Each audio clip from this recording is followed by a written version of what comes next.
নমস্কাৰ। যোৱা নিশা প্ৰায়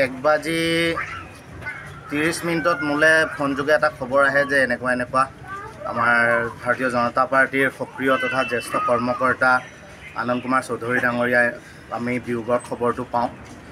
তৎকালে আমি প্ৰতিজন ভাৰতীয় কৰ্মকৰ্তাকে খবৰ দিয়াৰ অৰ্থে আমি মেছেজ যোগে সকলোকে খবৰ বাই ফোন যোগে আমি ৰাতিয়ে তৎপৰতাৰে চবকে খবৰখিনি দিছোঁ। এয়া আমাৰ কাৰণে অতিকৈ এক মৰ্মান্তিক সময়, দুখৰ সময়। ভাৰতীয় জনতা পাৰ্টিৰ জন্মলগ্নৰে পৰা যেনেকৈ তেখেতে নিজৰ কৰিবলগীয়া সকলোখিনি দলৰ প্ৰতি উৎসৰ্গিত কৰি প্ৰতিটো সময়তে দলৰ নীতি আদৰ্শ মানি চলি সকলোকে একেলগে লৈ চলাৰ কথা সদায় তেখেতে কৈ আহিছিল আৰু প্ৰতিটো সময়তে নিজৰ দায়িত্ব আৰু কৰ্তব্য পালনেৰে ভাৰতীয় জনতা পাৰ্টিক যাতে সমাজত প্ৰতিষ্ঠিত কৰিব পাৰে সেই কথা সকলো সময়তে আমি কনিষ্ঠ কৰ্মকৰ্তাসকলক বিশেষভাৱে পৰামৰ্শৰে তেখেতে আগবঢ়াই লৈ গৈছিল। ক'ৰবাত আমাৰ কাম কাজত কিবা বিসংগতি দেখিলে আমাক মাতি বুজাইছিল।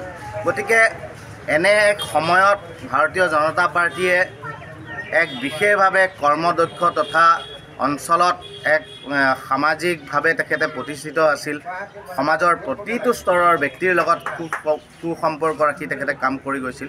আমাৰ কাৰণে ৰাইজ তথা দলৰ কাৰণে একেবাৰে বহুত ডাঙৰ ক্ষতি বুলি ভাবিছোঁ আৰু এই ক্ষতি খুব সোনকালে পূৰণ হ'ব বুলি আমি ভাবিব নোৱাৰোঁ। বিভিন্ন সময়ত দলৰ বিভিন্ন পদবীত তেখেতে কাম কাজ কৰি দলটোক আগবঢ়াই লৈ যোৱাৰ ক্ষেত্ৰত সম্পূৰ্ণ সহযোগেৰে দলটোক আগবঢ়াই লৈ গৈছিল আৰু সকলোৰে মাজত তেখেতে আমাৰ জ্যেষ্ঠ কৰ্মকৰ্তা হিচাপে তেখেতে কাম কৰিছিল।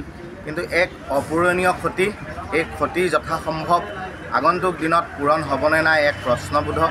গতিকে আমি সকলোৱে ভাৰতীয় জনতা পাৰ্টি কলিয়াবৰ জিলাৰ সন্মানীয় সভাপতিকে প্ৰমুখ কৰি সকলো কৰ্মকৰ্তাই আজি তেখেতৰ বাসগৃহত উপস্থিত হৈ আমি আজি তেখেতৰ শোকসন্তপ্ত পৰিয়ালবৰ্গলৈ সমবেদনা জ্ঞাপন কৰাৰ লগতে তেখেতৰ যাতে আত্মাই চিৰশান্তি লাভ কৰে তাৰে প্ৰতি লক্ষ্য ৰাখি আমি আহি তেখেতক শ্ৰদ্ধাঞ্জলি জনাইছোঁ আৰু ঈশ্বৰৰ ওচৰত প্ৰাৰ্থনা জনাইছোঁ তেখেতৰ আত্মাই যাতে চিৰশান্তি লাভ কৰে আৰু তেখেতৰ আদৰ্শৰে যাতে আগন্তুক দিনত আমি ভাৰতীয় জনতা পাৰ্টিৰ সকলো কৰ্মকৰ্তাই একেলগে কাম কৰি যাব পাৰোঁ, তেখেতৰ অনুপ্ৰেৰণা আমাৰ লগত লৈ।